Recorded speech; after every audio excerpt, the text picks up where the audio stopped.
충주의 한 원룸에서 남성이 뛰쳐나옵니다. 배에서 피가 흐르던 남성은 다급하게 도움을 요청하는데요. 이때 또 다른 남성이 119에 신고 전화를 합니다. 살인 사건이 발생했다며 응급차를 보내달라고 한 겁니다. 오늘 사건연구소의 키워드는 수상한 목격자입니다.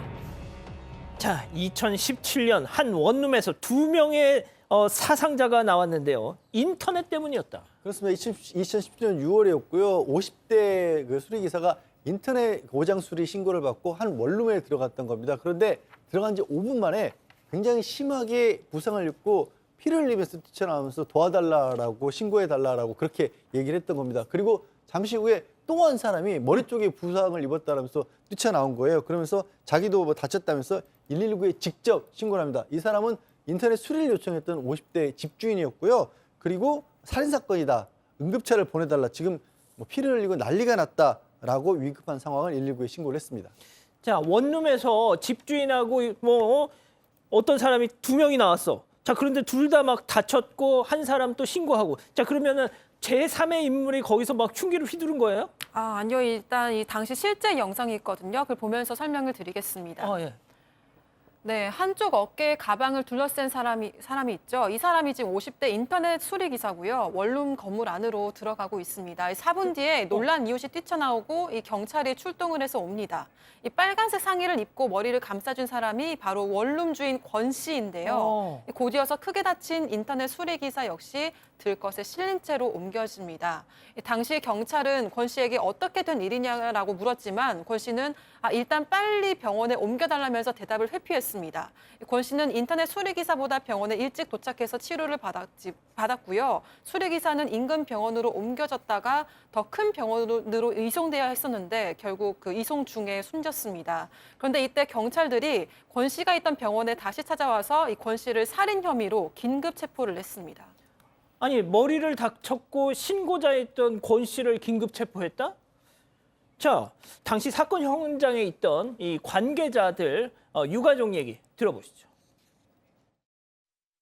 내가 아저씨 하면서 문 열고 나오면서 신고 좀 해주세요. 저희한테 신고가 들어온 건 가해자한테 들어온 거예요. 그때는 제가 출동 중일 때 가해자인지는 몰랐죠. 출동하고 있는 중이다. 지금 어떤 상황인가요? 이렇게 물어봤더니 그냥 빨리 오세요. 일부러 자기가 먼저 신고를 해가지고 자기가 피해자다. 목격자인 척 연기를 한 살인범이군요. 그렇습니다. 이제 목격자인 척했지만 그 사람이 살인을 한 거예요. 그런데 이 목격자인 줄 알았던 사람이 살인을 한 것도 놀라운데 그 이유가 더 놀랍습니다. 왜냐하면 인터넷이 느려서였대요.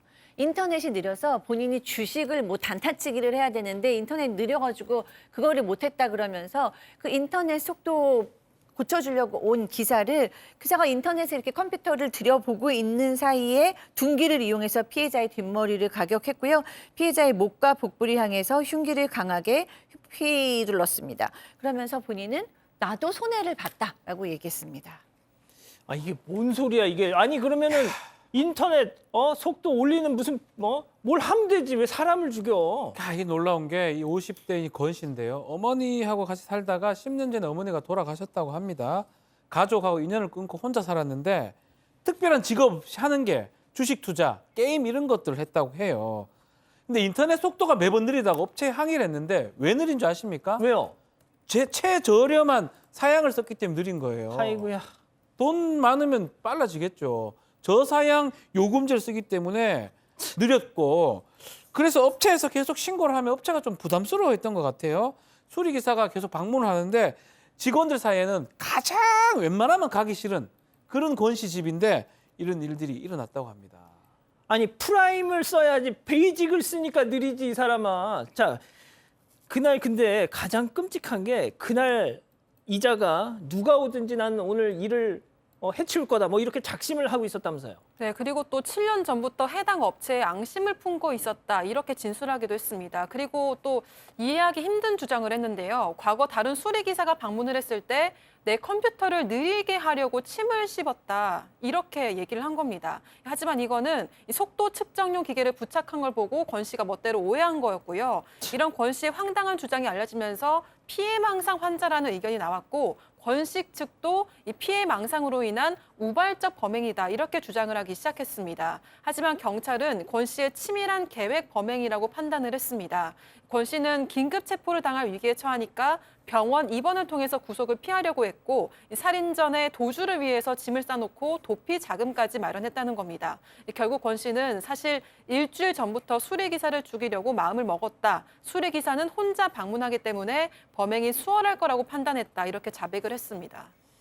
자, 돌아가신 이 고인이 5 식구를 돌보는 가장이셨답니다. 네, 그렇습니다. 노모하고 아내 그리고 지금 대학교에 다니던 2딸까지 이렇게 돌보고 있었던 가장이었고요. 국내 유명 통신사에 있다가 퇴직을 하고 자회사에서 수리기사로 일을 하고 있었던 겁니다. 그런 기사가 방문을 했을 때 저렇게 정말 끔찍한 죽음을 맞이한 건데 이 가해자라는 자가요, 검찰 조사에서 뭐라 그랬는지 아세요?